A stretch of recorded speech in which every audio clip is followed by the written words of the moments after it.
Você está ouvindo o ABC Cast, o podcast do ABC. Informação, inovação e conexão com a região metropolitana de São Paulo. ABC Cast, conectando você com informação de qualidade. Fala, pessoal do ABC e toda a região metropolitana de São Paulo. Tá começando agora mais um ABC Cast, o podcast oficial do portal ABC do ABC, que deixa você por dentro de tudo que tá rolando, seja aqui no ABC, em São Paulo, no Brasil ou no mundo. E hoje é quinta-feira, dia 14, tá quase terminando a semana. E para conduzir aqui essa conversa tem eu, Suzana Rezende, e divido as bancadas e os mix com ele, João Pedro Melo. Fala, JP.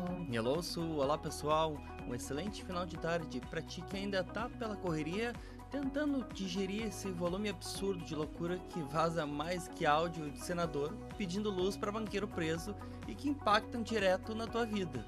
E hoje a gente inicia falando sobre vazamento de áudio que expõe a relação milionária entre Flávio Bolsonaro e o banqueiro Daniel Vorcaro.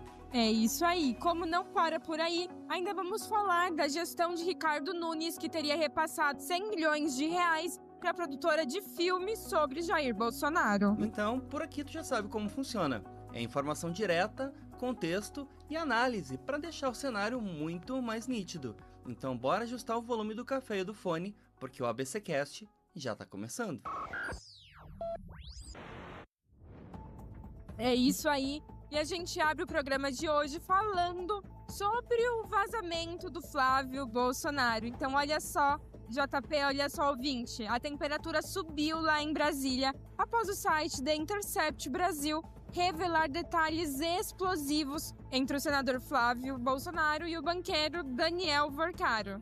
Segundo a reportagem, Vorcaro teria repassado cerca de 61 milhões de reais para a produção do filme Dark Horse, que retrata a trajetória de Jair Bolsonaro. O montante astronômico levanta suspeitas imediatas sobre a origem e a finalidade real desse financiamento em pleno período eleitoral. E o miolo da denúncia são os áudios que revelam uma intimidade perigosa. Em uma das gravações, Flávio Bolsonaro diz textualmente a Vorcaro: "Irmão, estou e seguirei contigo sempre. Não tem meia conversa entre a gente, só preciso que me dê uma luz." E esse pedido de luz é interpretado pelos investigadores como uma solicitação direta de socorro financeiro ou uma intervenção política para garantir a viabilidade de projetos da família. E a investigação aponta que a tal luz solicitada pelo senador pode estar ligada à liberação de recursos e apoios estratégicos que o banqueiro domina no setor financeiro. O termo, entre aspas, não tem meia conversa, reforça a tese de que existe um acordo selado e de total confiança entre o parlamentar e o empresário. E o caso agora coloca a candidatura de Flávio sob o holofote jurídico, já que a prestação de contas da campanha pode ser duramente contestada. E além dos milhões para o filme, os diálogos demonstram que o senador se colocava à disposição para retribuir o apoio de forma integral. O "estarei contigo sempre" é visto como uma promessa de atuação legislativa para favorecer os negócios do banqueiro em troca do financiamento audiovisual. Com esses detalhes expostos, a narrativa de amizade pessoal cai por terra, revelando o que parece ser um balcão de negócios operando no coração do poder.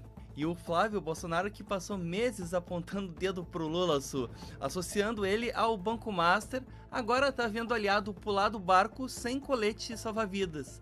A situação chegou num nível de deboche tão grande que o próprio ministro Fernando Haddad chegou a ironizar a situação quando citou que com 134 milhões de reais até ele conseguiria fazer um filme sobre o Bolsonaro. E a grande piada dessa história toda é a linha de defesa deles. Eles enchem a boca para gritar aos quatro ventos: "Ah, mas é dinheiro 100% privado, não tem um centavo de Lei Rouanet." Mas aí é que tá o pulo do gato. O problema é justamente quem tá assinando esse cheque privado. A gente tá falando de um banco atolado até o pescoço da maior fraude bancária da história do país. O cara tentava usar o fundo garantidor de crédito, além da grana da Caixa, do Banco do Brasil e do BRB de Brasília. E tudo para cobrir o próprio rombo. Ou seja, no fim do dia, tem sim dinheiro público forrando a sujeirada toda. Então, dizer pra gente que isso é puramente grana privada é subestimar a nossa inteligência. Então conta outra, que essa já não cola mais. É isso aí. E agora vamos para o nosso giro de notícias, iniciando pela AMA em Santo André e vagas de emprego. Então, olha só, a Sociedade dos Metalúrgicos Aposentados e Pensionistas de Santo André, a AMA, está com 200 oportunidades de emprego abertas para diversos setores do Grande ABC. As vagas contemplam áreas como metalurgia, administração, limpeza e serviços gerais, voltadas tanto para quem já tem experiência quanto para quem busca uma recolocação. E os interessados devem comparecer presencialmente à sede da associação, que fica na rua 11 de junho, número 40, no bairro Casa Branca, em Santo André, levando currículo atualizado e documentos pessoais para cadastro. São Caetano recebe palestra gratuita sobre vertigem e equilíbrio. Os moradores de São Caetano do Sul podem participar a partir de hoje de uma palestra e roda de conversa focada em saúde auditiva e equilíbrio, abordando causas e tratamentos para a vertigem. O evento acontece no CISI João Nicolau Braido, a partir das 14 horas e é aberto ao público em geral, especialmente para a terceira idade.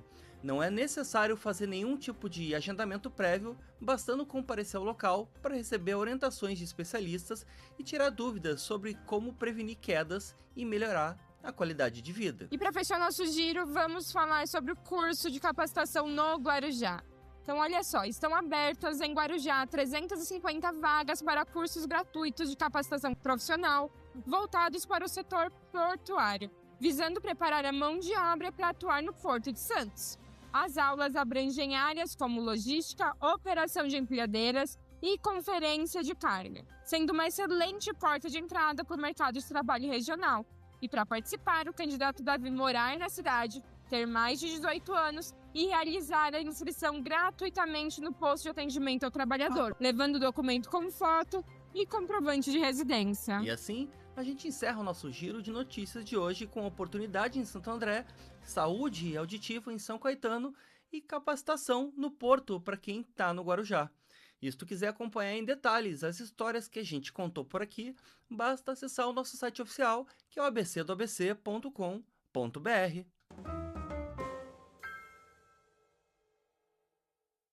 E como hoje é quinta-feira, é dia de falar de saúde mental. Então, como sempre, a psicóloga Natália Mello traz aquela pedrada de toda semana. É com você, Natália.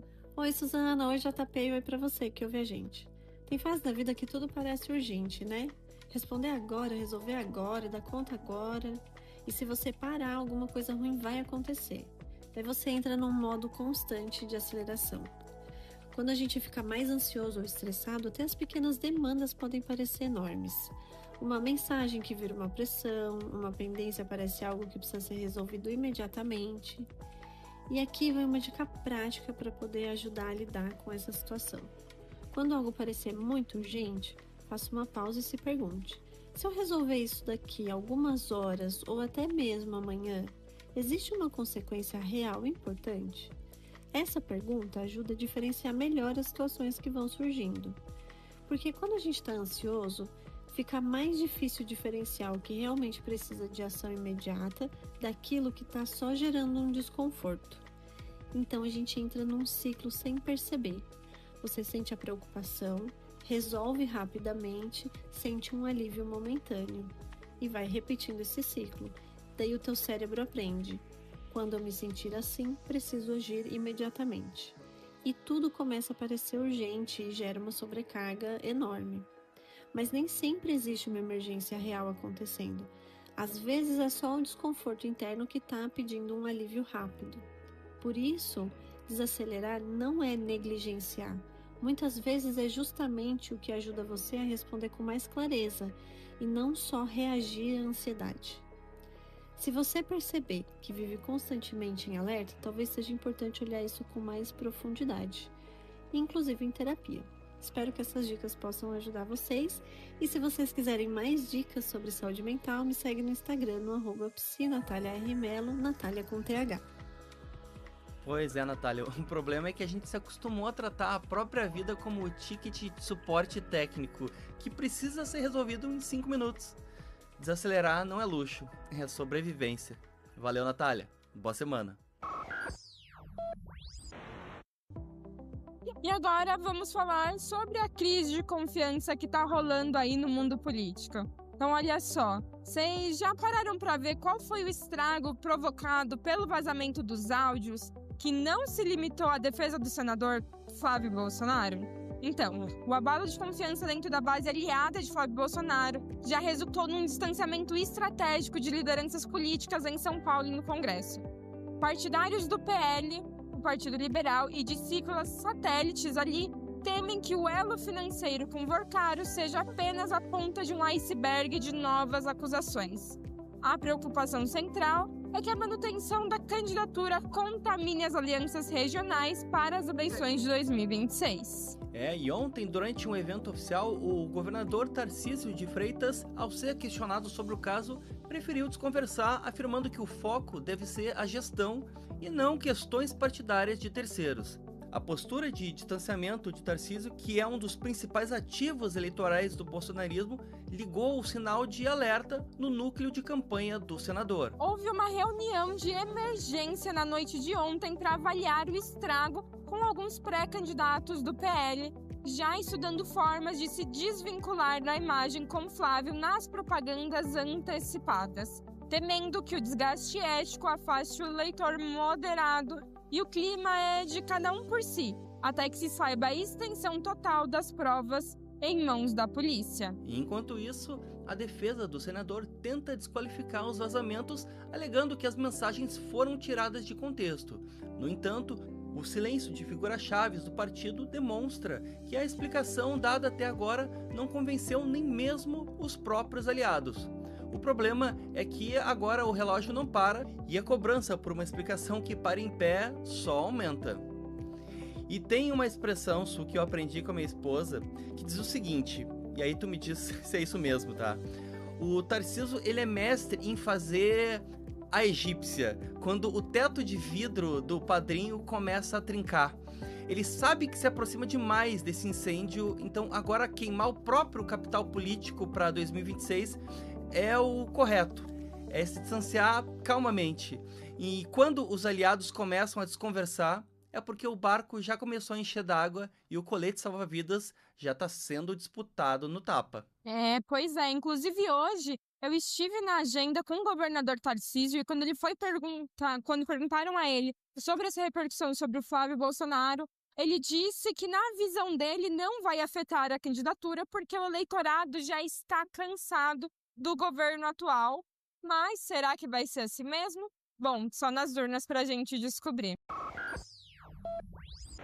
E agora vamos falar sobre o repasse milionário para o filme do Jair Bolsonaro. Então, uma nova polêmica financeira envolve a gestão do prefeito Ricardo Nunes e a produção de um filme biográfico sobre o ex-presidente Jair Bolsonaro. Documentos revelam que a produtora responsável pelo longa recebeu cerca de 100 milhões de reais em repasses indiretos e parcerias com a Prefeitura de São Paulo. E o valor chama atenção pela magnitude e pelo momento político atual. E os repasses teriam ocorrido através de incentivos culturais e contratos de prestação de serviço que, segundo críticos, não possuem uma finalidade pública clara. A oposição na Câmara Municipal questiona por que uma produtora privada focada em uma obra de cunho biográfico e político recebeu tamanha injeção de capital público em um ano de sucessão eleitoral e crise orçamentária em outras pastas. A gestão de Nunes defende os repasses, alegando que fazem parte de um programa de fomento ao setor audiovisual no capital paulista, visando gerar empregos e movimentar a economia local. No entanto, o fato de o montante estar concentrado em uma obra de forte apelo ideológico gerou uma onda de críticas e de especialistas em transparência pública. O caso deve ser levado ao Tribunal de Contas do município nos próximos dias, e a suspeita é de uso de orçamento público para financiar, e que ainda indiretamente a imagem de um aliado político configure crime de improbidade administrativa. O embate jurídico promete ser longo e desgastante para a prefeitura. Isso, 100 milhões para fazer um filme biográfico com dinheiro da prefeitura, isso não é fomento cultural não, é marketing de luxo e pago pelo contribuinte. Enquanto, às vezes, asfalto do ABC ou de São Paulo mesmo continua no remendo, a gente paga a conta para transformar político em herói de cinema. É aquela velha história, né? O povo paga o ingresso, mas quem assiste o lucro são sempre os mesmos. E agora vamos pro nosso quadro Quem Disse Isso? É nesse momento que a gente para e reflete um pouquinho com uma frase enquanto você tenta adivinhar quem é o autor ou a autora. Então, JP, conta pra gente qual que é a frase de hoje. E a frase de hoje é de uma figura que usava a música e a poesia para cutucar as feridas da nossa história e sempre teve os pés muito bem fincados na realidade brasileira. Então, ouve só, Su. As pessoas têm medo de mudanças. Eu tenho medo que as coisas nunca mudem. Repetindo, as pessoas têm medo de mudanças. Eu tenho medo que as coisas nunca mudem. E aí, tem como adivinhar quem é o dono ou a dona da frase de hoje, Su? Ah, JP, essa frase só poderia ser dele, Chico Buarque de Holanda, que é uma das maiores figuras do nosso MPB, da nossa literatura. E conhecimento pra ele é o que não falta, e se alguém pode falar sobre mudança, é ele. Exatamente, Su, e ele foi muito feliz e perfeito no comentário, porque o medo da mudança é o que mantém esse sistema meio viciado, operando no automático. A gente vê as mesmas denúncias, os mesmos milhões sumindo e as desculpas de sempre, de que não sei de nada. E no fim, o verdadeiro pavor não deve ser o que vem de novo, mas esse déjà vu eterno de corrupção que a gente insiste em aceitar. Mudar dá sim muito trabalho, exige romper com o político de estimação, mas o Chico estava coberto de razão. O pesadelo real não é o medo de tropeçar mais uma vez, e sim perceber que pelo medo de mudar, a gente pode condenar um país inteiro a reprisar esse mesmo filme de terror, pagando conta de bilheteria com preço de ingresso VIP para aplaudir o quê? Sempre os mesmos vilões.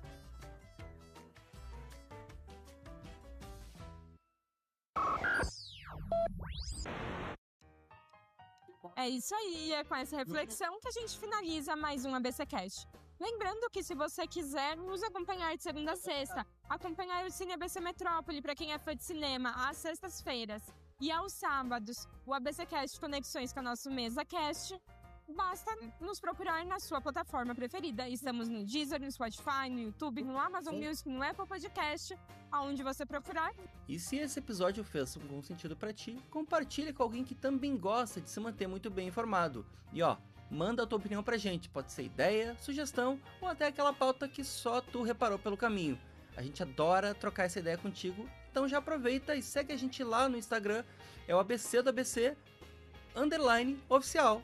Porque tu já tá mais do que careca de saber que a nossa conversa não termina por aqui. É isso aí. Lembrando que se você gosta de se manter informado, você não pode deixar de acessar o nosso site, abcdoabc.com.br. E antes de encerrar, a gente sempre deixa aquele nosso abraço pra ti que tá pela correria no final do dia ou aproveitando em casa aquela pausa muito merecida.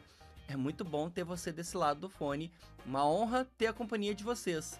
Amanhã a gente tá de volta com mais notícia, contexto e café. E claro, naquele mesmo compromisso de sempre, de seguir juntos com muita firmeza e leveza. Um abraço, tchau, tchau e até a próxima. Tchau, tchau. Esse podcast é uma produção do portal ABC do ABC. Apresentação: Suzana Rezende e João Pedro Melo. Edição: Rodrigo Rodrigues. Roteiro: João Pedro Melo. Direção: Tiago Quirino. Direção-geral: Alex Faria.